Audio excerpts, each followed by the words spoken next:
Yeah, this is another episode of the Round Circle with your host, the Fifth General, Zach Kias, and Cinema Yeah. Escapes. What's good? What's good, y'all?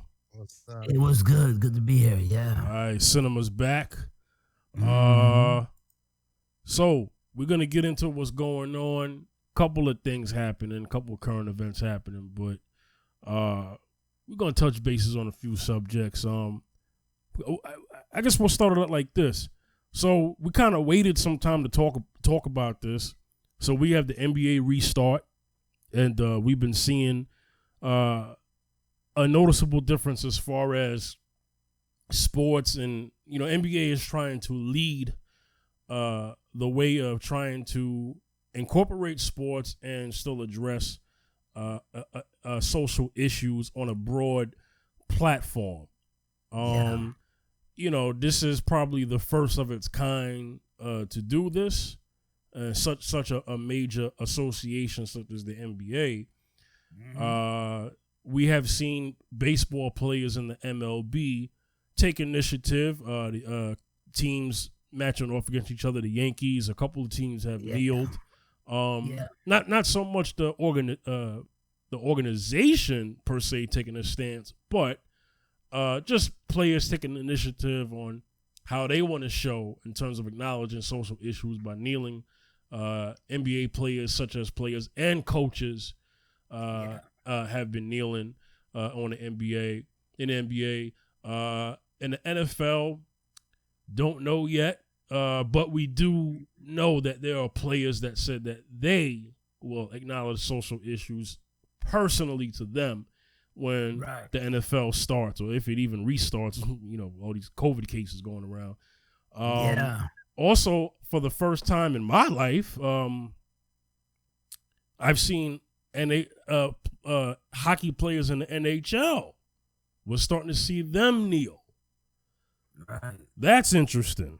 And we all know ain't too many black people in there.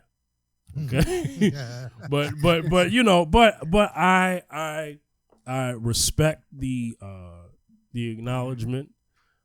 Because at least it shows that, hey, you are not blind to what's going on in this world. You know what needs to be done. So you personally have took it upon yourself to kneel. So I could respect that. If it's genuine, I could definitely respect that. So whatever. In NASCAR, we've seen what's been going on with Bubba Wallace.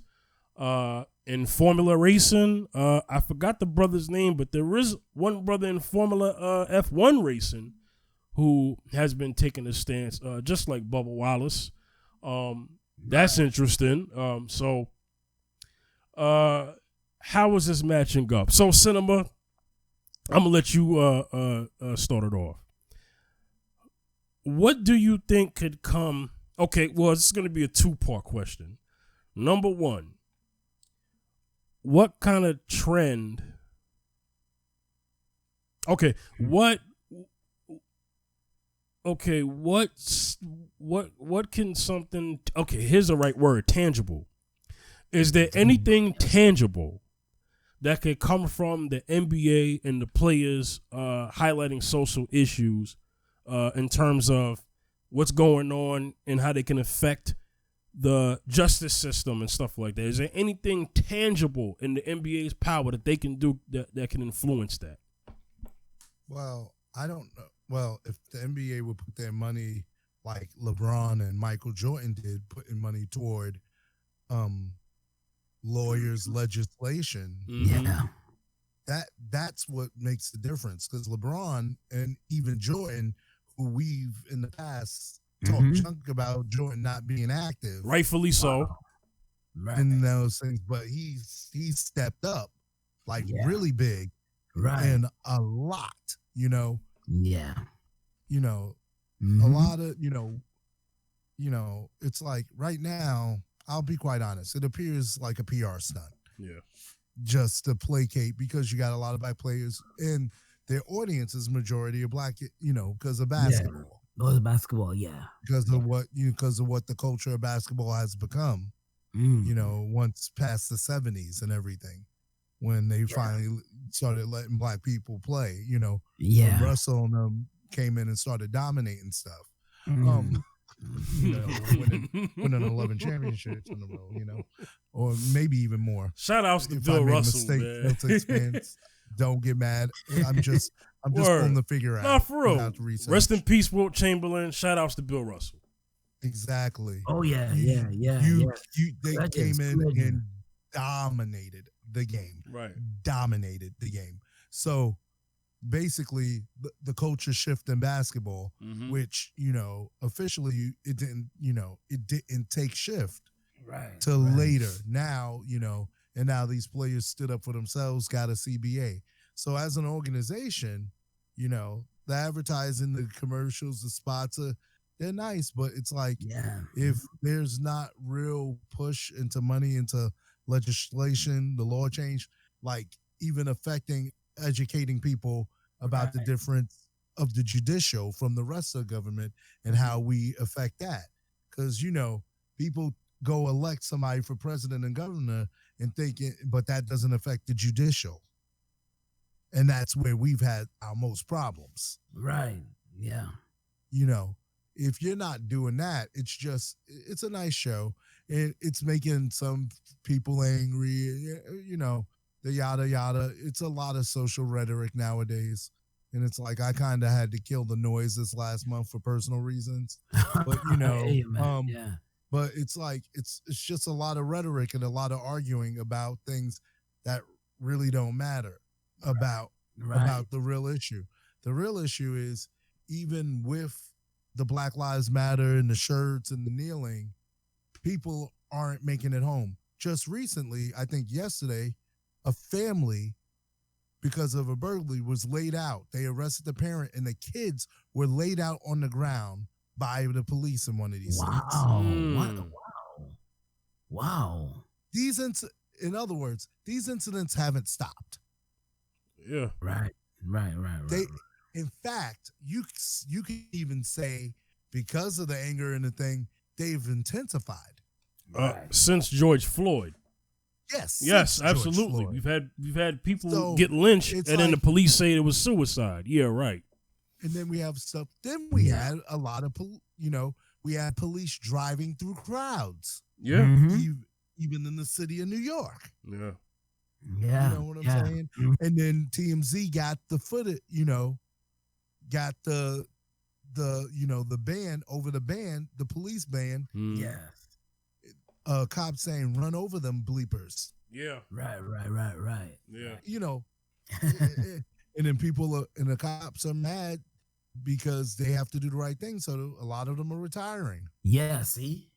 And so, there's a lot about that. I'm not going to say now, but that's a whole nother thing if we ever talk about it, about how they're trained and where it comes from.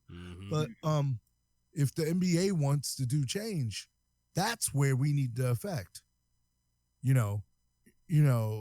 It's like, the cops were getting offended and they backed off before all the George Floyd happened, remember? Because the cops were like, we're not going to come work at the stadium because they were additional security and that, Yeah. Kind of like, NFL totally, they crucify Cap. But that's a whole nother, but it's like, if you're going to do that, you have to put it where it matters. Yeah. It's like most people who don't live in an urban city don't understand what goes on in an urban city. And you can't really explain to them because they don't know, because they don't deal with mass population. Yeah. So it's a different way of life. And that's how it is in America. That's where the divide comes from, that nobody listens or conversates with anybody anymore. They just want to tell you what's in their head and what they think it's right. And it doesn't matter if it's fact or not. So basically, are you just doing this because these guys are doing social justice and they're not going to come back and play unless there's a show? Right. They're arguing about a guy because he didn't kneel. And I'm like, okay. Then you had the other guy whose family was military, so he wanted to stand. And so he put his hands on his teammates' shoulders and they put their hands on the leg, but they supported each other. Yeah. That's not the conversation we want. The conversation is, why are these cops killing people? Why Mm-hmm. did Sandra Bland look dead in her photo? Because she was. Mm-hmm. That's what this is supposed to bring awareness to. Mm-hmm. They're missing the message, just like they did with Kaepernick. Mm-hmm. And these things, we need something clips. We're standing here for justice. You don't have to show graphic clips, but let's really bring the attention to why we're doing this. Yeah. Yeah. And then if, the words of the anthem, if you you want to be totally honest, if you pull out the complete song, that's like the ice cream jingle. Francis Scott Key. The N-word, yeah. It's like the ice cream jingle. Yeah. That's really a song. And want a watermelon. Ha, ha, ha, ha. Yeah. Yep. Exactly. And it was a single. And it's documented. Yep. It's like a lot of these songs, when you go past the verses we use, say a lot of things that people don't want to face. And this is the problem. It's like it's embedded and it's ingrained. And that's what we don't deal with. Right. Because we deflect. And really, I started just getting rid of deflectors. If you want to deflect instead of dealing with the issue. So if the NBA wants to do something, show something, remind the people why. Because if you start letting people change the narrative about kneeling and not kneeling, you've already lost the point. Right. When people put that up, I like this. Who cares what you like? That's personal preference.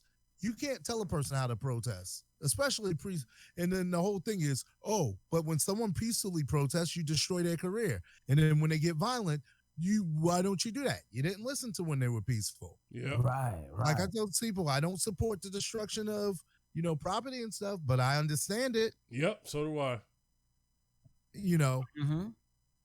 My butt was home. And as far as I'm concerned, all of that could burn down. The heck I care. As long, you know what I'm saying? I'm just saying. But the whole thing is like people acting like they're going to people's private property into their house, and I'm going to hold a gun. You're not going to destroy my house. Like, when did somebody go to somebody's house? Yeah. No, see, but that's deflecting and changing the narrative. So if the NBA wants to be effective, you have to keep the narrative what the narrative's supposed to be, not just say it with words. Right. Action, and also show why. Yes. Keep the narrative correct. If you really want to be effective for this, make change. You gotta make the change. Yeah. Because our government, the way it's designed, I don't even care who's in there, black, white, whatever, who president, something. Yep. They don't get nothing done. Oh yeah. They really don't. And it's like, and it's like the boys club. It's like once you get, you're the independent artist, you're like this, and you're so passionate about real artist music. Once you get in the boys club of the industry, that's over. We know it. Yeah. Everyone knows it. That's just the nature of human beings. So if you're going to change the narrative, you have to change how you do business on the day-to-day and what it really means. And the brands you're supporting, because the whole thing is, if they really cared about, Black lives and stuff, okay, the only reason we're back with sports is because rich people hate losing money. There you go. Speak on it. Let's just go there. I haven't been here for a while, so You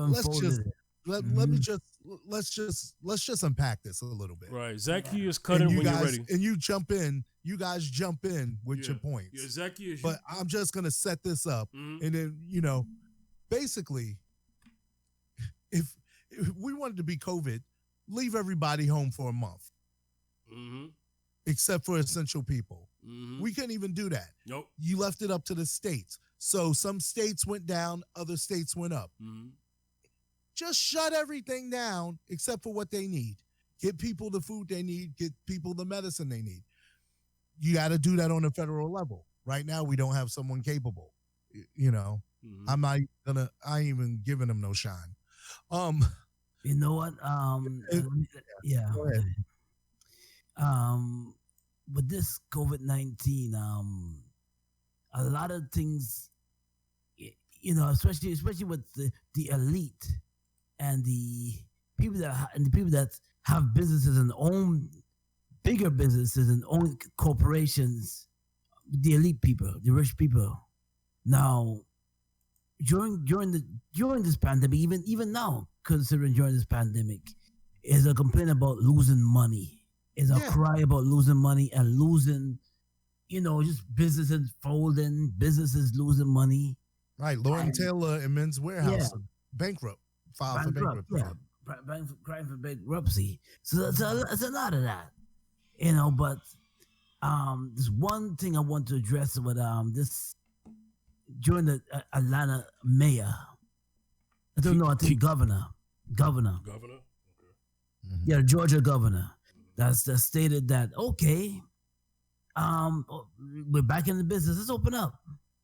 He said, long as my generation is okay, but it's good. Okay. But he said that basically it's like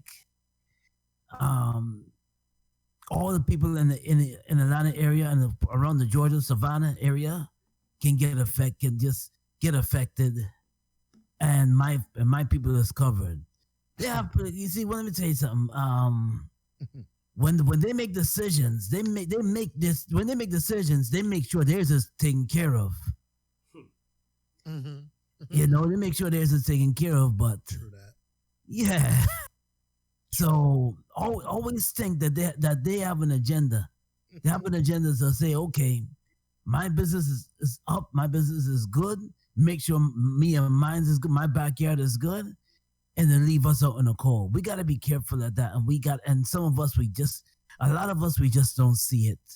Today I heard about the partying that's going on in a certain area. Let me see, was it the party? Yeah, the partying going on in certain areas, like there's this guy that owns a mansion in, I forgot what state it is, owns a mansion, I think in New Jersey, some part of New Jersey. And you see a lot of the young black youths going over, and I guess they're tired of staying home. They tired of the social distancing and not being able to go out. And clubs being shut down, nightclubs being shut down. Tired of living that, so they went over to the mansion. And about 1,000 people was there in this party, people getting sick, nobody wearing masks or anything. And little did they know that, I said, wait a minute. So I looked at I wanted to find out who owned the mansion. I thought it was a black man that owned the mansion. Nope. No, it wasn't a black man that owned that huge mansion. It was Italian, I forgot the Italian man name, but he owned the mansion, but yet he was doing it to gain so much money, because this is an event that the music industry has opened up they opened up he owns the mansion, but they flooded the mansion with the industry, making an industry party where young artists can go over and they can just party, and not only artists but like just young people, whoever planned the event. It was now, why is 1,000 people crowded in this mansion? Why is 1,000 young black youths were in this mansion? And this was on the news. This was broadcast on the news not too a few hours ago on the news. And I'm saying to myself, I was like, my gosh, you mean to tell me he didn't care about their health or well-being? Nah. The one sister said that she paid almost to a G just to be there tonight. I'm like, why? A lot. My bringing up this story is a lot of us are not careful of our self-worth, of what we. Sometimes things are just not what you always see. They're not always. They have their own agendas. Their agendas is not always to cover you, and we got to be careful about that. Exactly. We got to be real. We got to be real careful about that. Now, I listen. Going back to sports, going into sports now with the NFL, NBA, and then I applaud the NBA players for really stepping up and just really saying, listen, this could be us. I could be a George Floyd. I could be a Aubrey, or I could be a you know, Adrian Taylor, Breonna Taylor, and they really and I really applaud them because they're doing it. Say, listen, yeah, we can. We're not gonna shut up and dribble because this is affecting us too. We don't play basketball 24 hours a day. Mm-hmm. The nerve of this white woman that told LeBron James, "You shut up and dribble." Remember that? Laura Ingram. Laura Ingram. Laura Ingram, yeah. Yeah, the one who stood up for Drew Brees. Yeah. Yeah. Come on, man. Exactly. So we have a lot to be mindful and careful about. Now we're gonna get into it later on because now they're having this. Oh, I'm hearing rumors about a vaccine coming out in December. I'm hearing rumors about a vaccine coming out in December. So that we gotta be careful of. Yeah, y'all can take that first. I'll wait. I'll wait till y'all done. I'm gonna let you finish like Kanye. Let me go ahead and drop some insight on that to bring proper context to what you just brought up just now. Exactly. Bill Gates' wife suggested that the people who should take it first is first responders, then black people. This has Tuskegee experiment vibes written all over it. Right. Cinema, speak to that. I ain't gonna be first online. Number one, what happened to the proper channels of clinical testing, animals, everything like that? Don't put something in my arm. Number two, last person I want to get a vaccine from is somebody who's not a doctor, who was a college dropout. I don't care how successful you are in the business realm. Mm-hmm. It's not medical. No offense. Yep. Yeah. And if it's so good, why don't you try it? Right. You know what I'm saying? You first. You first. You know what I'm afraid of? I'm afraid of first responders, jobs, demanding you take the vaccine in order for you to work. Absolutely. That's what I'm afraid of. Absolutely.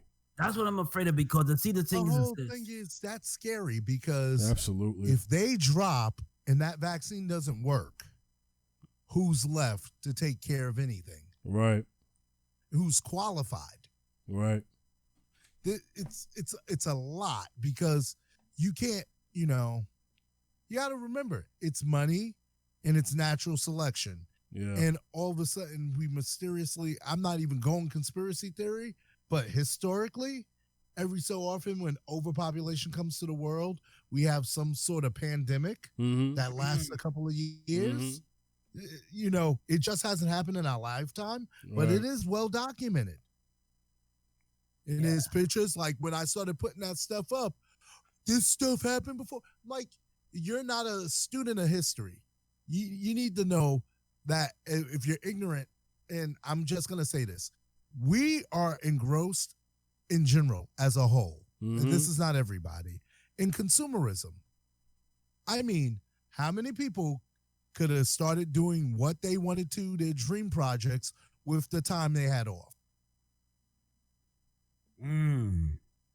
Real talk. I've been working on 3 albums, one of them being the CinemaScapes album, with as much crap has been going on in my life because I haven't had time like this. And I was like, let's go.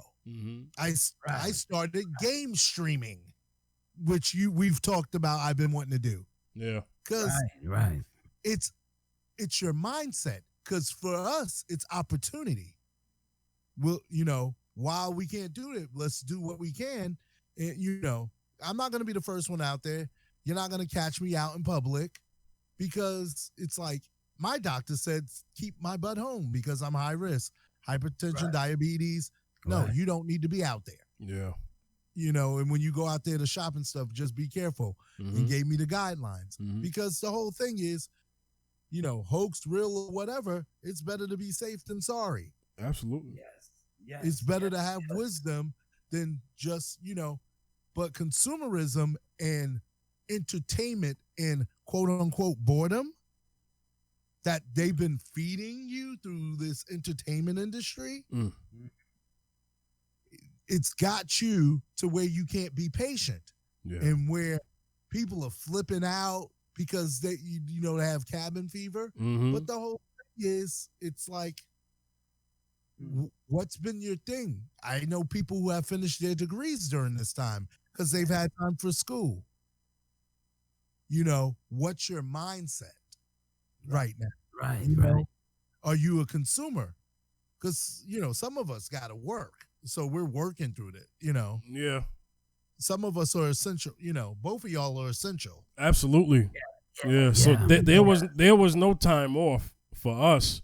And I can understand why, Zacchaeus, you said, for those who are essential, do you mandate, well, in order for you to keep this job, because I hear what you're saying, because we're not going to disclose exactly what we do, but let's just say what we do deals with people, and because it deals with people, that's deals with the corona awareness.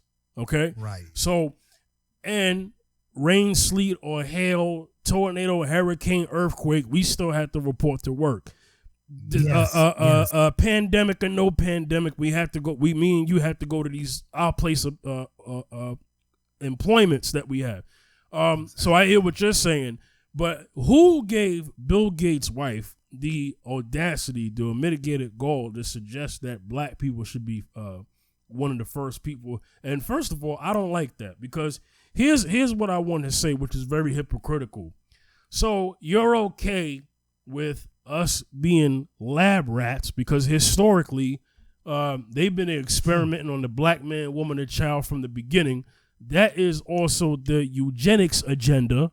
The eugenics agenda, which is in Planned Parenthood and all types of stuff.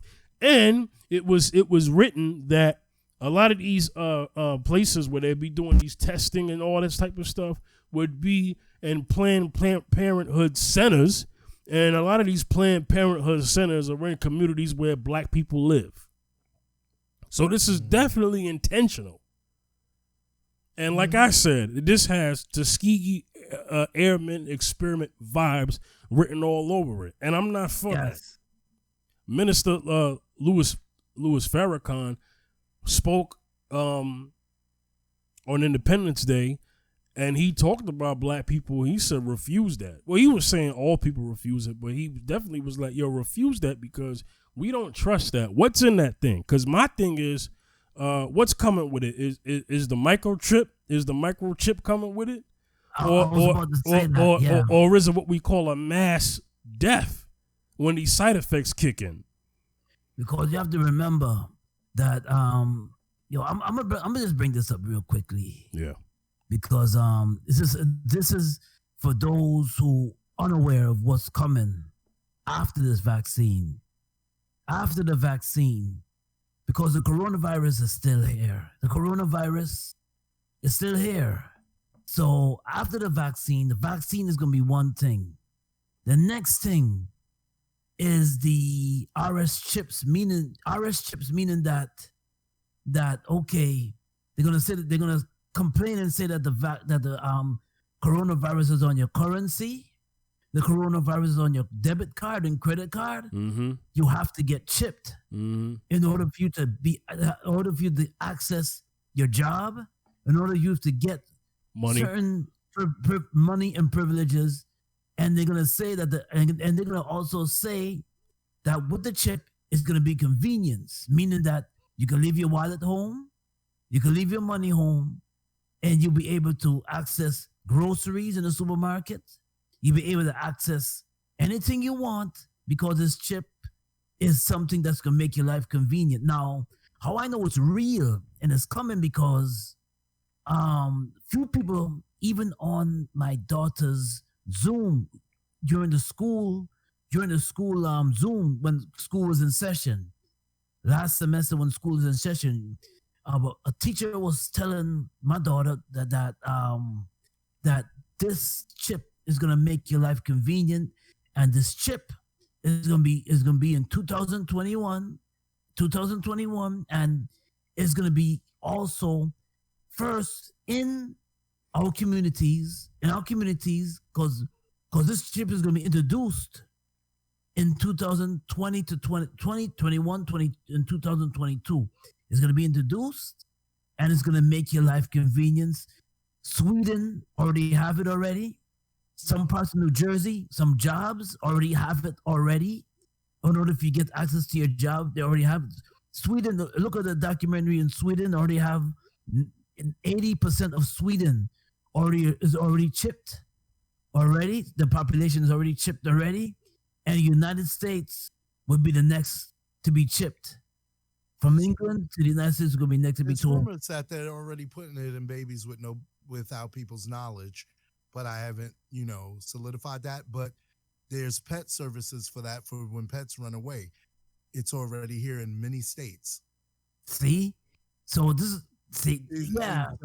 And so the trivial version is in your chip card, and that's when they switched to the card with the chip in it. Yes. That was the beginning of putting things in there that recognize chips as opposed to just your swipe. Well, it's the same technology. It's the RFID technology. Right, exactly. Yeah. It's the same thing. Yeah. And so instead they just put one in your hand. It's the same thing. They could put it in your phone or a card. Mm-hmm. They really don't have to put it in your body. Nope. It's basically if you have a keyless place and you have a card to go from area to area, you just have the card. You swipe the card, it unlocks the door to where you're authorized, and where you're not authorized, it doesn't work. But this technology has been here before I was born and before you guys were born, because they were talking about the first RFID technologies. This has been around in the 70s, probably before that. But I know in the 70s they were talking about that technology was definitely already in existence back then. Right. It's just computers were so big because of how they had to be built. Mm-hmm. It was harder to do it. A computer took up a room. Now a computer's on your desktop. Right. That's more power than what they had in a room is on your desktop now. So what they were waiting for the progression to compact it. That's what it's always been about. Yeah. And that, 1984, those old novels, they were trying to imagine where it would go because they weren't sure because they didn't know how the technology would progress. Right. But, those are people who were already hip to it, writing novels about it, even back then. Behold the pale horse. Exactly. Well, we all know what the prophecy says in the Bible about the mark of the beast. So, exactly. One of the right. So what you're already seeing now, Zacchaeus, because you mentioned the currency. I didn't even know we was gonna talk about this, but what you talked about in the currency has already happened. You already have some businesses that are saying that they can no longer give back coins. Right. Okay. And so now we have a so-called shortage and out of nowhere. Right. Yeah.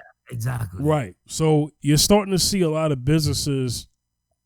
Not all, but a lot of them are starting to do all just cashless transactions. Because, yes, they're all saying that the coronavirus being on surface and all of that and how it can stick to money and stuff like that. But they got that from this because they talked about bacteria that has always been found on money. And they said the most common bacteria that's been found on currency, cash and coins, have been fecal matter. Now that right there is nasty, but fecal matter. And they talked about, well, how's that? Well, people not washing their hands, strip clubs, and various things that involve people touching stuff and touching something they shouldn't be touching and then touching their money. So this is where they're trying to get their justification of, we can't do cash because this is the kind of stuff that's on cash. So this could go on cash too. Okay, whatever. Yeah. Now, look, so this whole situation has what we calls it disturbance. There's been distractions too, because meanwhile, coronavirus is running rampant, but you still have various injustices that are going on around this planet. You know what I'm saying? And people don't understand how hard the fight is for the black man, woman, and child. I mean, we already got to fight everything else, and then we got to fight Corona. You know what I'm saying? It's like we're already black people have been fighting for their lives since the dawn of time. This is just another thing that black people got to fight. You know what I'm saying? Yeah. And I know you remember, Cinema, that they were saying at first black people wasn't getting it. And then all of a sudden now black people were getting it. Well, because they pushed it in. I'll tell you how I think so. The first people, or at least number of people or population that they said they was getting it, were travelers, world travelers, people who travel abroad. Black people collectively don't have the same money to afford to travel in the capacity that everybody else can that's non-black. So I feel like just like crack cocaine and everything else has been pushed upon us, this has been pushed upon us. And I spoke about this in an early show. And so the agenda is full fold, because now it's, let's make sure they're the first to get vaccinated too. So the last to get sick, but the first to get vaccinated? Excuse me? Exactly. Oh no, this is all by design. And I say this. Yeah. All black people, please. And I know we have to, when this vaccine come, we have to refuse it. We cannot do this vaccine, no matter what your job. This is what I'm a very big advocate for trying to own your own business and trying to make your own money, because these corporations who we work for, who we work for, some of them are very much in the system as far as supremacy is concerned, and they'll push it on you, and they'll threaten you and say, you have to do this, and you have to do this, or no go. So we have to be mindful of what we all three of us are mindful of what they're doing. But it's to get the youth and get the other people to be mindful about what is going to be pushed, what is coming next. I'm hearing December, but we're not too sure, but we know what's coming. Something is coming next. It all depends on which. It depends on what you're getting, because on the rich side, there's the people who Pfizer and them who are going to make the money off of this. Mm-hmm. It's so elaborate and it's layered. It's like it's so many layers to it. It's unbelievable, because every time you turn around, there's something else. So the whole thing is caution, wisdom, discernment. Yeah. Get informed. Yeah.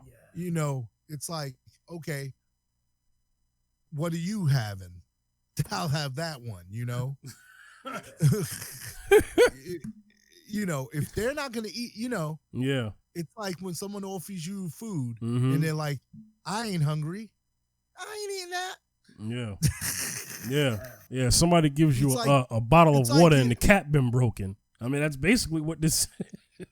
Exactly. It's the same rule. Yeah. What your parent used to always say, don't eat from everybody, because you don't know. They give you something with a smile. You don't know what that I learned that lesson the hard way. Got sick once. Never did it again. If it ain't good enough for you, it ain't good enough for me. Yeah. Like that black pastor said, until they start tours in the governor's mansions again, right, our doors will be closed. Yeah. Until them and theirs. Yep. If what's good for the goose is good for the gander. Yeah. That's what my mom used to always say. So if it ain't good enough for you, I ain't having it. Exactly. And all the right. whole thing is, this is why you gotta, this is a nice time to start another stream of income. Yeah. Especially if you're dependent on them. Absolutely. And try to get some things going, and get some property. That too. Yeah. As much as you can, because the whole thing is stuff's going to be cheap, and people are going to be spending money on things that don't matter. Like people spent their stimulus check, didn't pay their bills, and bought TVs and sneakers. The consumer mentality. Yeah. And now you're in debt, and people getting evicted. Yeah. And what do you because you're not handling your business. Right. Yeah. Next is mass evictions. Let's move on to the next topic. Exactly. I don't want to miss this. Me and Zacchaeus off air were talking about a very exciting matchup that is set to happen. Probably this should have happened maybe 15 years ago. Roy Jones and Mike Tyson. Ooh. Now historically, Roy Jones Jr. was a middleweight, super middleweight class fighter. Mike was in the heavyweight class. We know that. Roy had fought one heavyweight fighter during his early time. He's fought heavyweights later on, but at the time before he fought Tyson, he fought a heavyweight. He won that fight. But he been wanting to fight Tyson since, when they were both active at the same time. So this is interesting. Now Mike Tyson's 55, 56. Roy is 50. Didn't even know they were that close in age. I didn't know they were 5-6 years apart, actually. George Foreman had said, these guys, at their age, they're going to get hurt in there. Mike Tyson had responded and said, TMZ caught up with Mike, after he got done training, and he said, I appreciate the concern, but let us do what we got to do. Let us figure that out for ourselves, and we'll deal with the consequences. And he doesn't recall anybody saying anything against Foreman when he returned to boxing in his late 40s. You know what I'm saying? So. Cinema, speak to that. How I think it's supposed to be happening sometime in September or October. I'm not sure. How you feel about this, man? Well, if it would have been normal when everything else was going on, right. Like, it would have been a big, yeah. Packed out stadium, all of that. Right. It would have been huge. Yes. Oh yeah. Because it's let's just be frank, not all boxing, but the majority of boxing has been weak, and MMA has been dominating right now. Absolutely. And this is probably something boxing needs. Mm-hmm. And even if you don't have power, you still have your punching. You still have your punching and your skills. Mm-hmm. You'll have a professional ref, and if anything happens, if they see something, they're definitely gonna stop it. Yeah. Yeah. Both of them are in great shape. They kept themselves in great shape. Yeah. They both still have speed. Yeah. And I'm kind of excited. I'm happy for Mike. He looks happy. People are like, the Bill's too old, but I am like kind of excited to see this. Yeah. Because I wish it would have happened in their prime, because Roy absolutely would come up in weight. He wanted to. He did. For the politics in boxing back then, we won't even get into that. Yeah. But at least we get it now, Mm-hmm. It's not the first time it's happened that somebody came back old. That two people, right. It's not the first time. But it's never been. But it's like boxers of these plateaus who are legendary boxers who are both Hall of Famers. Yeah. Forget what you want to say about Tyson. Tyson, after he lost to the trainer, was more emotional, not because of lack of skill. Absolutely. It was his circle change. Yes, it was. Early Tyson, if you ever watch Tyson's early matches and the formidable people he beat, Iron Mike. Nothing. Iron Mike, he's got a Hall of Fame career. Yeah. Holyfield was just ridiculously skilled boxer who could beat a slugger because he was patient. Yeah. Mm-hmm. And so that's a whole nother thing. Oh yeah. And then back then, boxers were allowed to run from matches they didn't want more if you were the champ, because it basically changed in our generation, because you used to have to knock out the champ to get the belt. You could beat the snot out of him and still didn't get the belt, like when I was growing up, Mm-hmm. You had to knock the champ out, and then finally, people were upset. Oh, TKO. He beat the brakes off of him, give him the belt. Right. So it's something they want to do. It's like no malice. It's just they want to box. Mm-hmm. It's something that's in their blood. They like it, and Tyson's like concerned. Well, it's an exhibition match. Right, and they're not. Yeah. And neither one of them is a junk talker at this point of their life. And the money is going to charity. Exactly. So this is just something. Good cause. They just want to get in the ring, have for a good cause. Yeah. and do something, especially now that people ain't got nothing to watch. Right. And so why not? Why not? I'm very excited for this. It's like, please, there's so much stuff on I don't want to watch right now. That I'm kind of glad for this. This is good.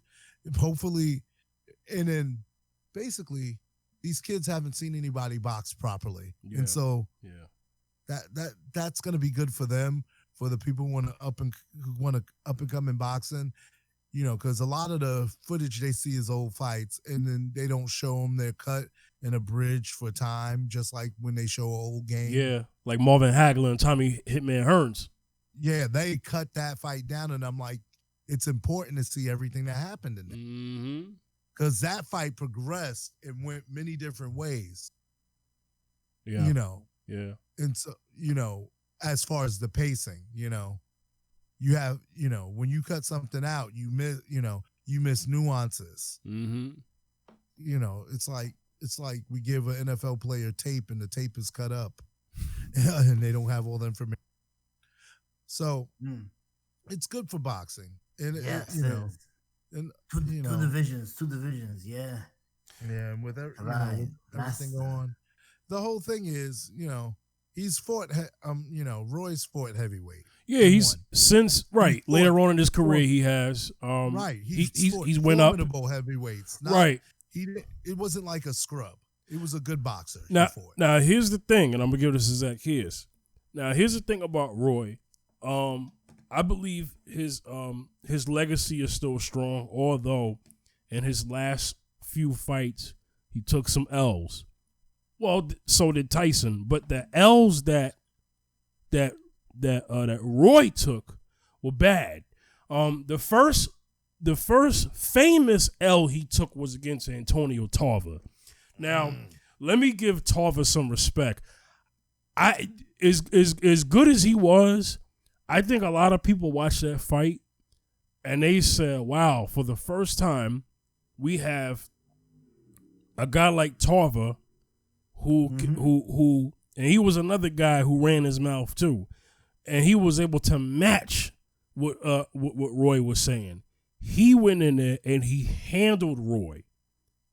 It looked kind of odd because we were like, wait a minute, we've never seen Roy in trouble until we seen Tarver. So Tarver gets that win. Then he fights, and no disrespect to this brother Glenn Johnson, but before this fight, nobody really knew who he was. He comes into the ring. He seems to be undersized as far as his height with Roy.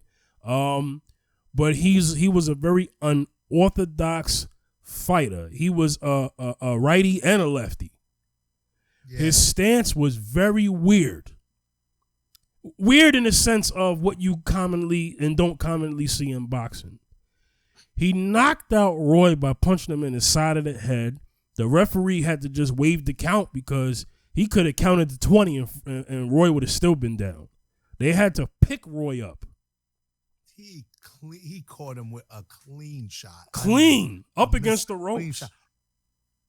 That's like, okay, if you played Fight Night, that's one of those where you just catch that 100% pure and the fight's over. Yeah. That's where that came from. Yeah. For real. That was because that stance, he kept changing his stance. So if you didn't fight somebody, he went from southpaw to you didn't know what he was gonna do, and he caught him. Oh yeah. Oh yes, he did. Yeah. So lights out. Exactly. So and then he went and then Roy was a sports commentator for several years working for HBO. But he also fought in Russia. He fought in the Russian circuit. Fought a couple guys over there. Some wins and some losses, but Roy actually has been more active than Mike Tyson as of late.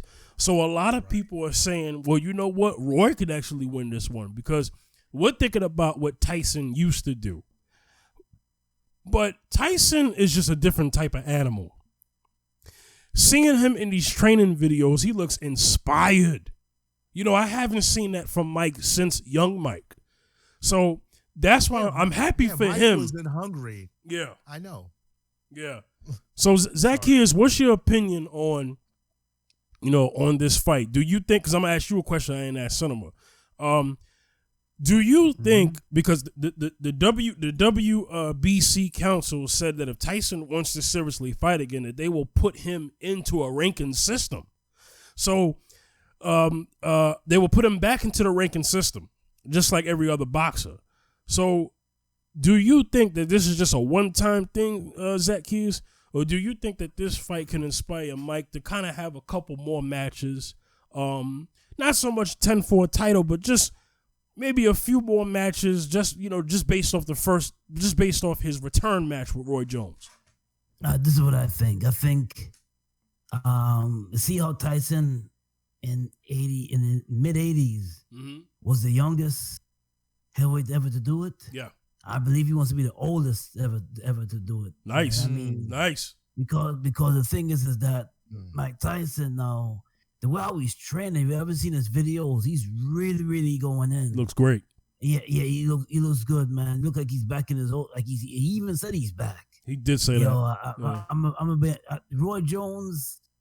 From his last fight, I don't know if he has that stamina to continue fighting. We'll have to see that. I think this might be his last match. I don't know. Yeah. But Tyson, but Tyson, you see, Tyson is a different type of fighter. Tyson didn't take blows like our Muhammad or he didn't take blows like that. He's a brawler. He's Buster Douglas maybe, but that was a long time ago. Yeah. Know what I'm saying? Yeah, that was back in the days, man. Yeah, but so it's more like he look like he wants to come back into the ring and fight a few more fights. I'm gonna be honest with you. I think he can get Deontay Wilder and Fury. That's my opinion though. But but I mean, I need Cinema to speak on that one when he's ready. Yeah. So no, keep going, Zach. Keep going. Keep going.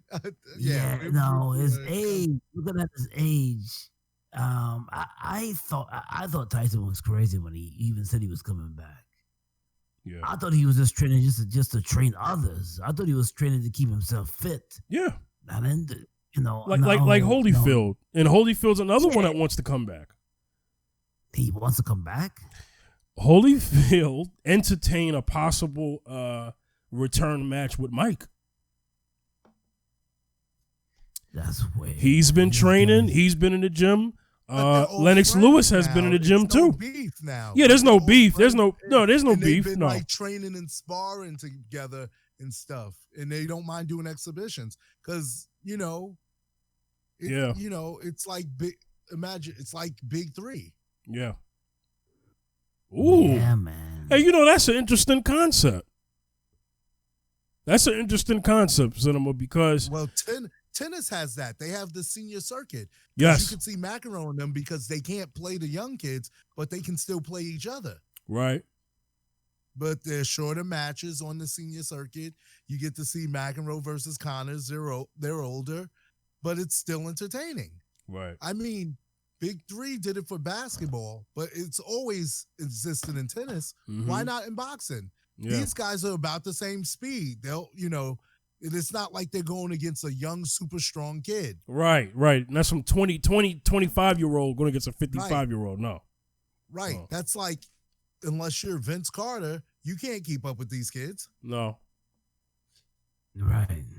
I think people are concerned with the health thing because an older man taking a knockout is not like a younger man taking a knockout.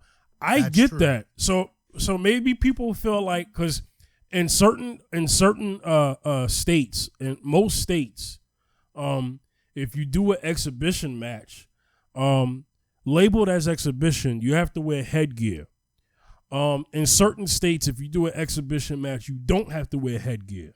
Now, I think this Tyson and Roy Jones fight is happening in California. So I don't know the rules there as far as they have to wear headgear or not. But headgear, no headgear, I think people would just want to see one of the biggest. They're both legends. So they just want to see legends just get in a ring and mix it up because we just haven't seen Mike in a very long time. We haven't seen Roy Jones on a major scale fighting in a long time as well. So I think that's what that's more about. And there are a couple, originally Mike was supposed to fight Shannon Briggs. That didn't happen, but it was supposed to happen. That could still happen. And then, they said Vladimir Klitschko was training as well. It's possible that he can get in a fight. You know what I'm saying? But, as far as the young heavyweights, I think what we've been wanting to see is Deontay Wilder versus Anthony Joshua, or Anthony Joshua fight Tyson Fury. So these are things that we're looking out for. We'll just have to see how that goes. I love the sport of boxing, and boxing needs its relevance to come back, and certain big matches have done that. The heavyweight division, we need the heavyweight division needs to be built back up, because we know that in the heavyweight boxing era is a large, long era, because that was about the knockout. That was, most money was put behind those fights because you could see a knockout happen. So I think people want to see they want to see that weight class be relevant again. And Deontay Wilder and Tyson Fury were able to do that for that last big match that they had, because we don't have Floyd anymore. As far as a big name, we don't have Floyd anymore. We have talented fighters. We have Earl Spence Jr., Terrence Crawford. We still have Canelo. We have Gennady, Triple G. So we still have some fighters who could still, but you need more, because like you said, Cinema, MMA, specifically the UFC, have dominated, mixed martial arts, contact boxing type of sport for years. Right. And I think they will continue to do that for years to come. But we know that more money has been made from boxing.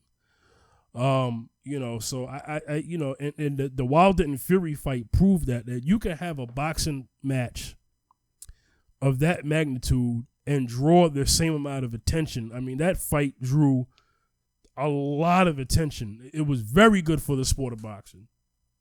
Now the fight itself wasn't that good. Right. But the media attention around it, the press around it, was great. That's what people want. They want both. They want to have boxing back the way they had it. Yes. Too. Yeah. It's not like we want to get rid of MMA. No. Yeah, but we want boxing to be there too. Absolutely. It's good. And I feel they can coexist. Because as much as I love MMA, I miss just boxing, because it's a different type of skill. Yeah, I love the octagon too, so I ain't gonna front, And they respect that, because Dana White, enjoyed that whole moment, because he said, and this is true, he said if that is relevant, then it makes this relevant too, because he's saying that whatever happens in boxing, because he knows that years of boxing have helped the existence of MMA and his organization of the UFC. So, Strikeforce and UFC and Bellator. So he knows that boxing has helped that. So he wants boxing to succeed. He does, because it helps him out. Right. Yeah, smart business people understand those. Exactly. We're gonna wrap it up. I hope we didn't miss anything. Oh, real quick. For those who have seen the Snoop Dogg and DMX verses, that was really good. What we're seeing is, culturally, we're seeing two artists recognizing. We're seeing matchups of artists that's about a celebration of music, a celebration of catalogs. Giving them their flowers while they're still here. A matchup that I wanted to bring to you guys' attention, and we've talked about this. there's a few fantasy matchups that people want to happen. You know, I've heard Brandy versus Monica,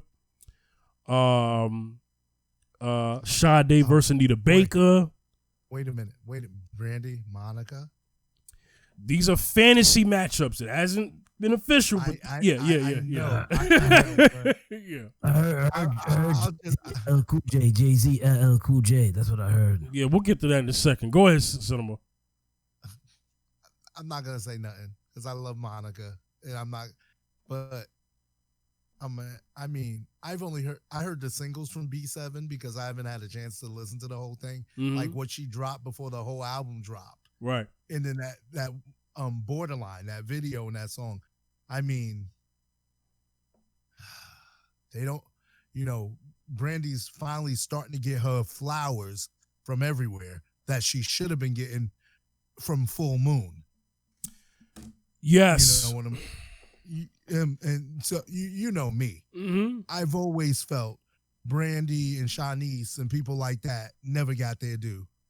Shanice is independent now. She's made some albums, but they haven't gotten attention. Yeah. Brandy's back on a label, so this dropped and everybody heard it. And I think that's the reason why she signed again, because she saw, you can make your money independent, but you don't get your press and your publicity to where everybody will hear it until later.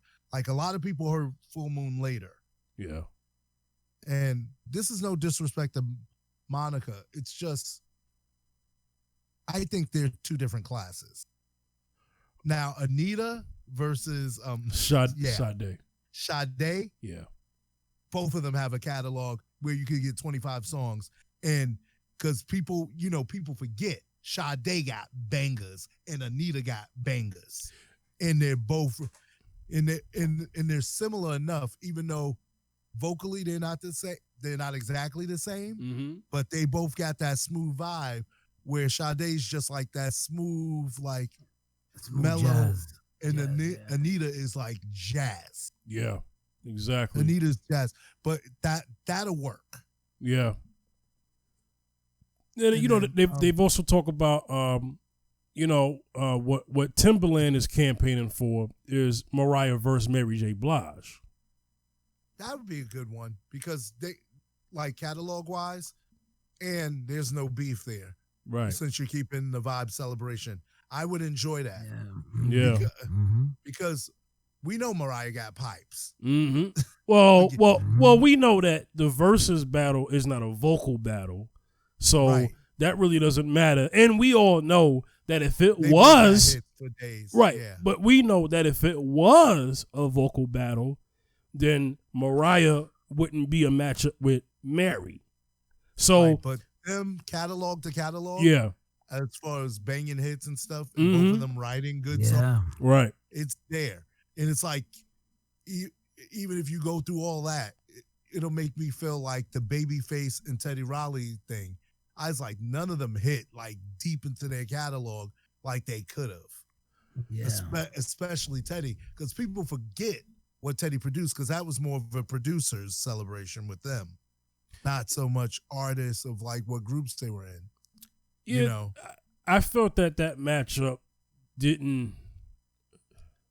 It made sense to some people, but it's a matchup that I felt didn't make sense to me. I kind of felt like Babyface did not play the proper stuff. He didn't play the stuff he wrote for his brothers. He should have played some After 7. He should have played some hard R&B, because he has produced some banging R&B, and he did not play it.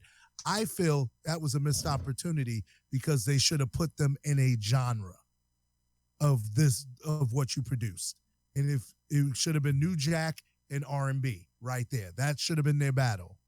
Nothing else. Yeah, New Jack Swing and R&B. That would have been great because, Teddy got stuff for days outside of Guy and, his groups that he produced. Absolutely. And Babyface didn't even play like Tony's stuff he should have played. Come on. You got the whole LaFace catalog. And we didn't hear hardly none of it. Well, here's the thing.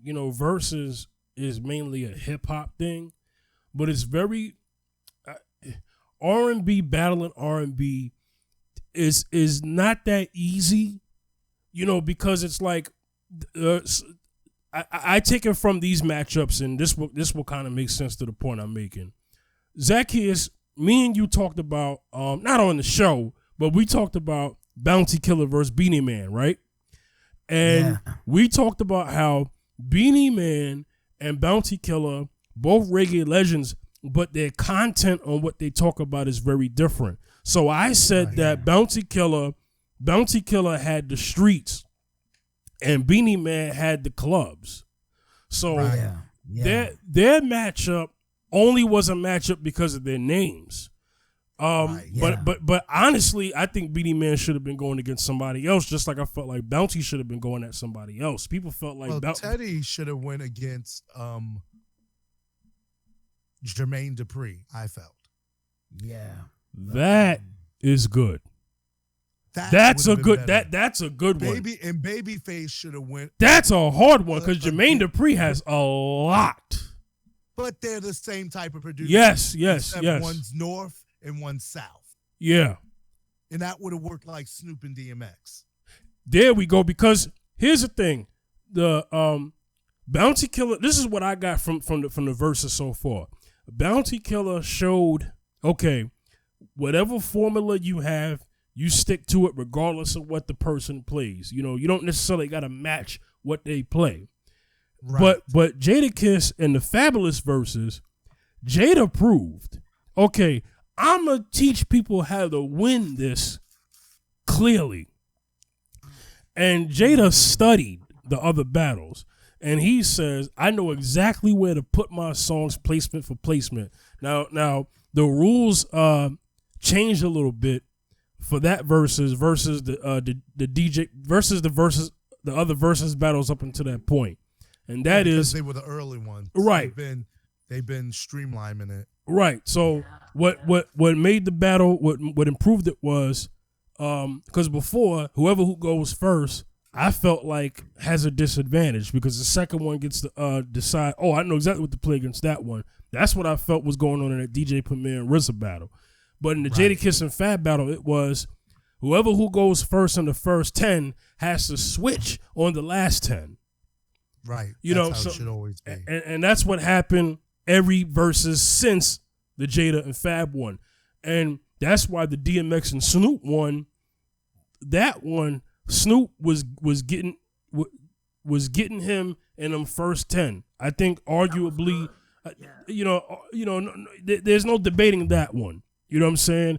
But I noticed in the second half of that versus battle, DMX started to win some rounds. So the battle was closer than what people thought. People thought Snoop was just going to speed past DMX like it was nothing because Snoop had been out a lot longer than DMX.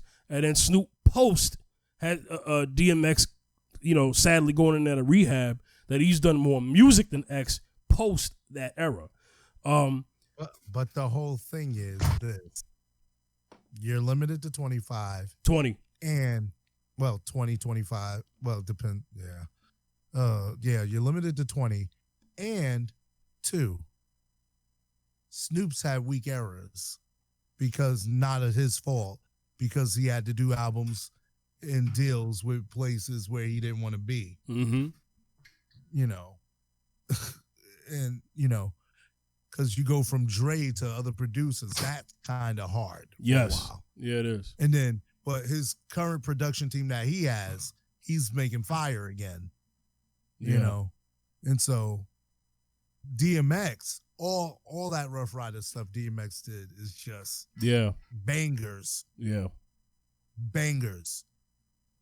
Yeah. And absolutely. So it all depends on song selection. That's what I was. Yeah. Exactly. And so, because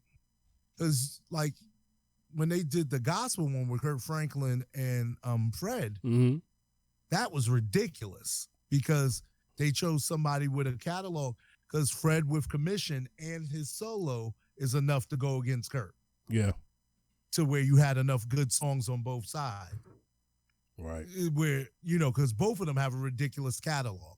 Because Exactly. if you're going to do a celebration, you got to have a catalog that matches up.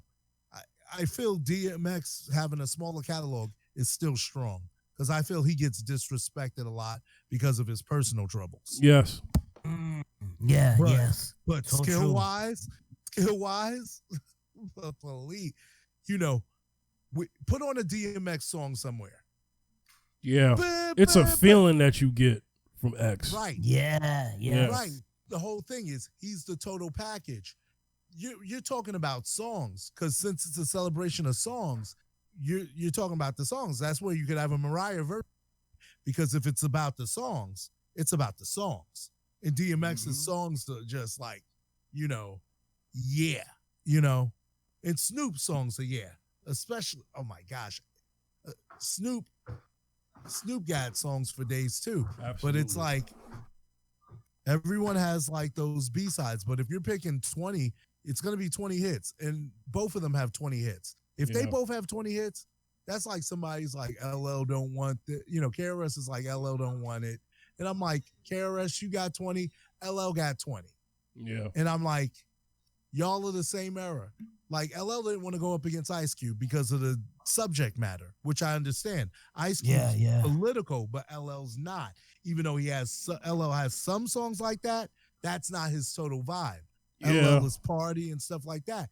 But that's the whole thing, Chris talking. I love KRS-One. Well, the matchup. I love Chris Parker, but the whole thing is, right. It's like KRS wouldn't win a versus because everybody's watching. You know what I'm saying? Mm-hmm.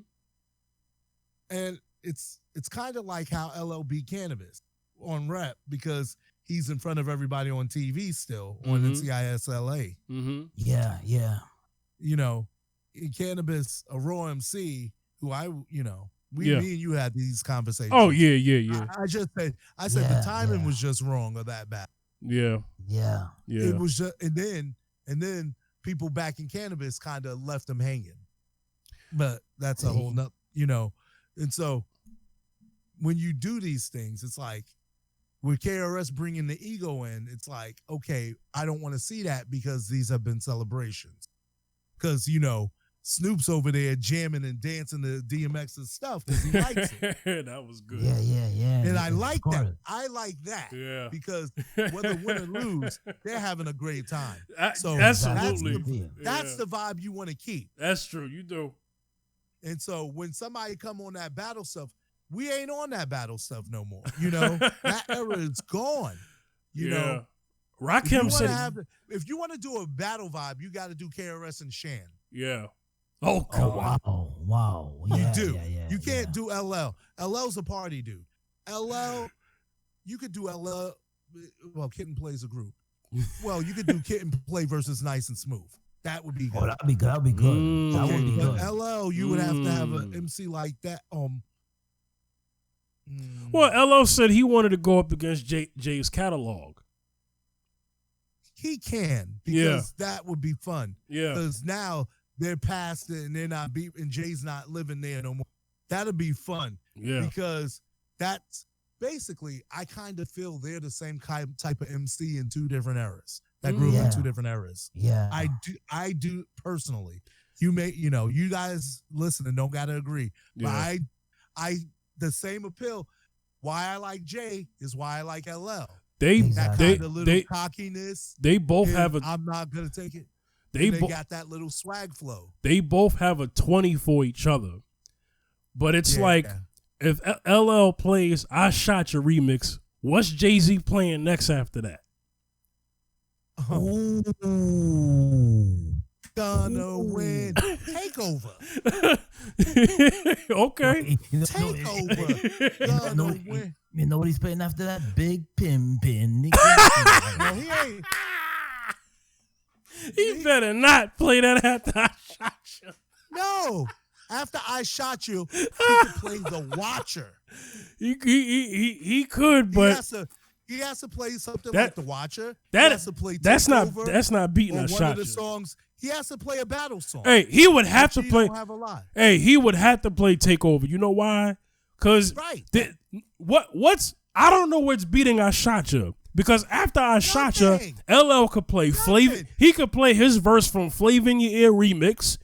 He could play 4 3 2 1. Number one, LL don't even got to play the cipher version of I Shot You. He could play Right, he could play his solo. original But one. if he played the one with Keith Murray and all that, Yeah. I listen to that because that's normally on my playlist. Because you know I love Keith Absolutely. Murray. But one of the things that one of the things that people gotta understand is that LL Cool J is on 3 of the best hip hop collabo all time songs of all time, and that is what I mentioned. I Shot You remix 1, number 2, Flavor in Your Ear remix, number 3, 4 3 2 1. LL is on 3 of those. And So that goes to show you. And East West track, which isn't even in the top 3. If I hit him, I hit him. Oh, right. Absolutely. Going straight where Busta kills that. You can't forget that. Yeah. And LL kill himself. If you want to get political, trip him like Bob does. Yeah. Yeah. They all came off on that. A track master, for the Space Jam soundtrack. Yeah. LL has made a living on ciphers. What if he plays Slow Down, Baby, that song he has with EPMD? Yeah. Oh my gosh, that's a killer. Gosh. That's what I'm saying. L can hang with Jay. He can. Both of them that would be fun. Yeah. That's definitely getting a lot of hits. But the whole thing is they ain't in a place of ego, either one of them anymore. So it'll be fine. Yeah. If this was like 10 years ago, like when what was going on before LL got NCIS LA, different story. I don't think Jay would do it. But being that LL Cool J threw his name in the ring, threw his name in a hat, I feel like I still want to see LL do it, because some people feel like, well, LL, what if you don't get Jay? Would you still welcome another contender? He hasn't. He said, but L said it has to be worth it when they did the after party that week. He said, me and Cube are cool, but we don't have the same energy when it comes to our music. Yeah, it's not a fair matchup. Yeah, because I'm a fan of both of them.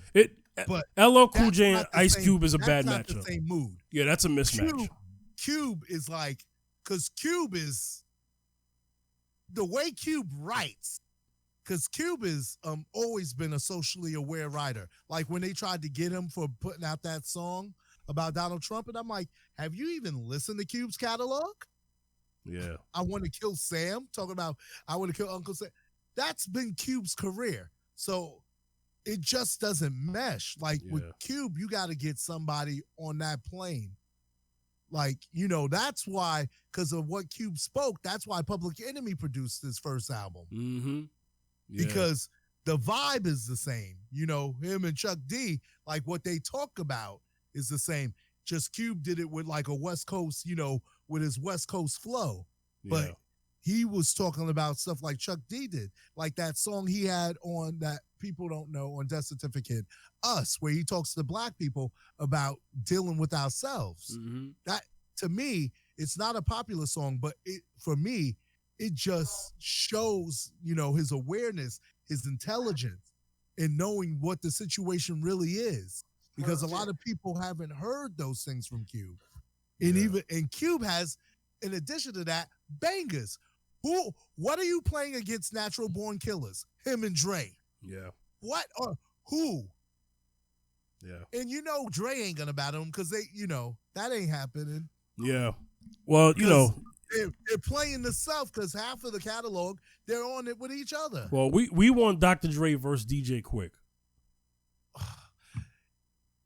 It's sad because people don't even understand what Quick has done. Exactly. I mean, most of you said, oh my gosh, DJ Quick is one of my and that's why we need that. favorites. But we gotta we'll have to discuss this in another episode. We did an episode just on verses. Right. We definitely need to do that. Zacchaeus, let everybody know where they can reach you, man. Yeah.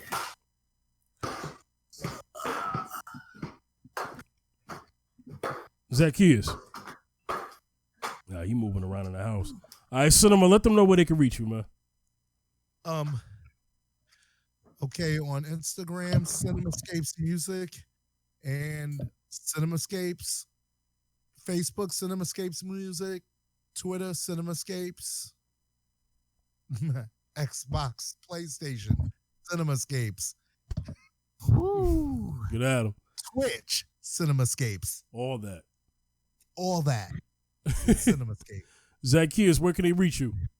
Yo, you can reach me on Facebook. Wayne Zacchaeus Bacchus on Facebook. Also, you can reach me on Instagram. Zacchaeus B73 on Instagram. Also on Twitter. Wayne Bacchus 2 on Twitter. Get at me, y'all. Yeah, y'all can get at me at the Fifth General on Facebook, Instagram, and Twitter. All right. So this was another episode of the Round Circle, episode 21, season 2. We'll see y'all guys next time. All right, peace. Peace. Yeah.